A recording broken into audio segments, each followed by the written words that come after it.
Using factors, we can find the roots and zeros. This is using the factor theorem. So what this is talking about is you will have x minus r will be a factor of a polynomial. So I misspelled polynomial there. If and only if, remember we can shorten that up by the if. When I plug in r into my polynomial, it has to equal 0. AKA r is a root or 0.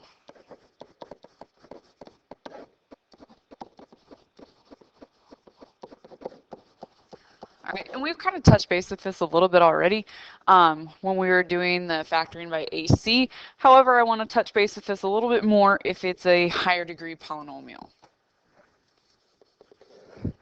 So, for instance, if I were to have 4x cubed minus 100x squared plus 600x, technically I'm setting that equal to 0. Right now, we haven't worked with the trinomial. However, I need to factor out the GCF on each one of these terms. So looking at that GCF here, I know that I can factor some stuff out.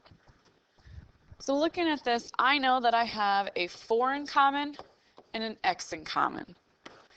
So that leaves me left with x squared minus 25x plus 150x, and that equals 0. So I now have, there isn't an x on that 150, I now have a situation where I can factor using AC. But to make things quicker, I'm going to use the quad program. Remember, the quad program is on the graphing calculators, and we've done this before. So we would have A equals 1, B equals negative 25, C equals 150. It'll go a lot quicker for you if you want to factor that way. Actually, if you're factoring that way, it gives you the roots instead. So looking at this, we would set this as 4x equals 0, x squared minus 25x plus 150 equals 0. And the reason why is because each multiplication term would equal 0 at some point. Like I said, if you plug it into the quad program, it'll go a lot faster. It'll give you the roots already. So the first one here is that 4x equals 0, so x equals 0. When I type this into my quad program, I will get x equals 15 and x equals 10. If you factored it using AC, that's totally fine. You could do it that way as well. To give you an idea, just a little off, if you use the AC method, you would have had x squared minus 10x minus 15x plus 150x, x minus 10, subtract the 15 out, you'd have x minus 10, x minus 10, and x minus 15, and that's equal to 0. So you could split that one up as well if you really wanted to. You'd still get the same results. Sorry, I'm going through this a little quickly.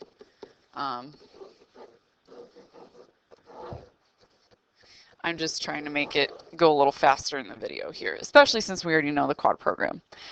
So the biggest thing is try to factor out the GCF if possible, and then you will be down to a smaller situation where you can find those roots and find those zeros. If something doesn't factor out correctly, you have done something wrong that you should be able to calculate it. Now the other thing that we need to touch base with is if they give you the roots, you need to take those roots and write the equation. So let's say that they give you 0/roots are located at -1, 1, and 3. Okay, so here's the tricky part with roots. Roots are actually opposite of what you think. And here's what I mean by that. Let's go back to the last example. So looking over here at the green, notice it was x minus 10. If I'm looking right where I just moved everything, sorry. It's right in here. X minus 10, and it came out as a positive 10. It is opposite of what you see, okay? So with that being said, this is going to be x plus 1, x minus 1, and x minus 3. Okay, so the -1 went to a positive 1, the positive 1 went to a negative. The positive 3 went to a -3. Okay, so we've done this. Now that I've got it set up as factors, now we've done what we've been doing already. We're going to use our distribution method. So I got to distribute the x's. I'll distribute the first two terms here, and I'll have x squared plus 1x minus 1x minus 1, technically, and then I'd have that multiplied by minus 3. I'm going to combine my like terms in the middle, though, so I've really got x squared minus 1 times x minus 3. Now I'm going to do distribution with that one. So x squared times x gives me x cubed. X squared times -3 gives me -3x squared. -1x plus 3. That right there gives me my final answer because I cannot combine my like terms. So looking at this, I was given the roots or the zeros.